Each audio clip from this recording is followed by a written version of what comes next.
There is nothing worse than getting accepted into grad school and then realizing you can't go because you can't afford it. And unless you are independently wealthy or come from a long family of just wealthy people, grad school is kind of expensive.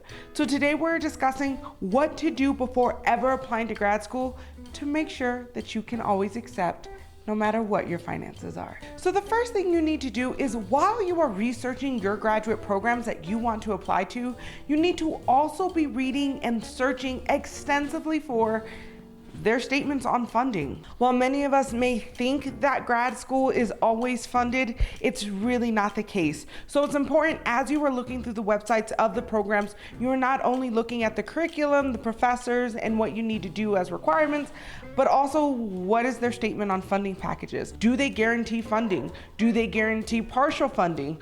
Or do they say some type of vague statement where funding is granted by merit or by need-based only? These types of things will trigger in your mind if you need to either look for a different school that can provide you the funding support you need, or if you need to be prepared to not receive any funding at all. Now, I do talk about this next tip in this video where I talk all about grad admissions and what you need to do, but this next step, you also need to really focus on the funding aspect of it. So I highly suggest, before you apply to any grad school, you contact between 1 to 2 graduate students at the very least. And while you are generally supposed to ask them questions about the department, about the curriculum, what they find a competitive person to look like, I think more importantly, you should also ask funding related questions. So some questions that would really help you out is asking, how do grad students generally fund their graduate program?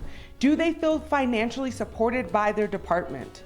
And what would be advice that they would give to a first year entering their department in relation to having financial stability or being prepared to be well funded in the program? Now, I will say generally, grad students are pretty open about these things. Now, you're not necessarily asking about their individual funding package, but generally a trend across the department. And because of that, it's very unlikely that they're going to beat around the bush and be as political or as vague as a general department.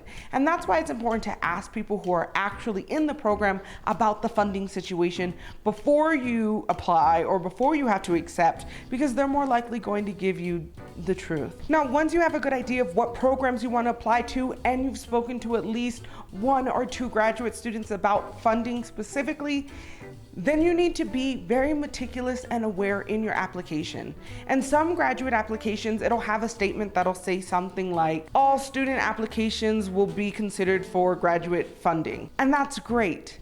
But some programs are a little more not so straightforward. So you want to make sure you are looking and combing through the application to make sure you are checking every box that is asking about funding, that you are making sure you are explicitly making it known that you are open to be considered for funding and that you need funding. By being this meticulous as a graduate student applicant and filling out all of the check boxes or all of the supplemental materials that are related to foundational funding opportunities will help you as a graduate student really be competitive, or at the very least considered for university funding for the program. I also think it's completely acceptable to reach out to either the information email that they put in the application or to one of the student affairs officers in their department that oversees grad advising to make sure you're asking questions. So if you see that you might be eligible for a university funding opportunity or a university grant or fellowship, and you want to make sure that that's explicit in your application,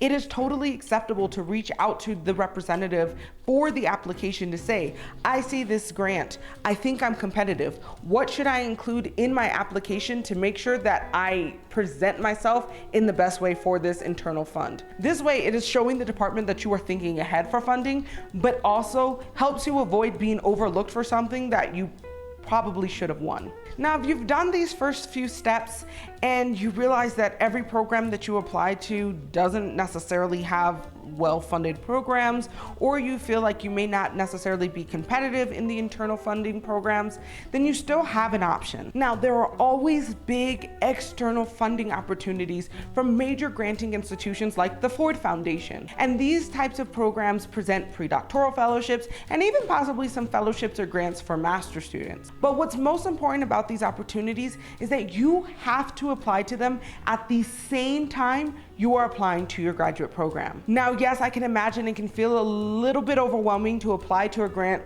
for a PhD or a master's program that you haven't been accepted into yet, but there really is no downside to doing this. If you win the grant, but you're not accepted, then they just don't disperse the money, but you can still put in your resume that you were awarded this grant but had to decline because of these reasons. However, if you are afforded the grant and you get accepted, you know you are guaranteed at least that amount of funding. Now, of course, every program isn't going to be $30,000 like the Ford Foundation, but even applying to a bunch of smaller grants can put you into a better financial position than if you applied with no grants and received no funding from your graduate program. Now, this is a super important step because most grants that would give you a substantial amount of money for grad school are due at the same time as grad applications. And if you miss those deadlines, then the likelihood of you being able to find grants for your first year become almost slim to none. And then you become vulnerable to what your department can and cannot give you. And you would probably have to wait another year to prepare for your second year of funding. So it's important to just think ahead and to do the research for external funding as soon as you decide you're ready to go to grad school, so you can make sure you are simultaneously preparing those applications while doing your actual graduate school application. Now, if you find yourself watching this video and you've already applied, or you just don't feel confident in your ability to win grants or fellowships anywhere, don't worry. There's definitely other ways to fully fund your PhD program. And in fact, you should watch this video next where I talk about the myths of grad funding, but also other ways that graduate students fully fund their graduate program. If you found at least 2 things useful, please hit the thumbs up so YouTube will share this video with others who might need it. Your support helps a small YouTuber like me continue to grow, so thank you so much for watching, and I will see you next week.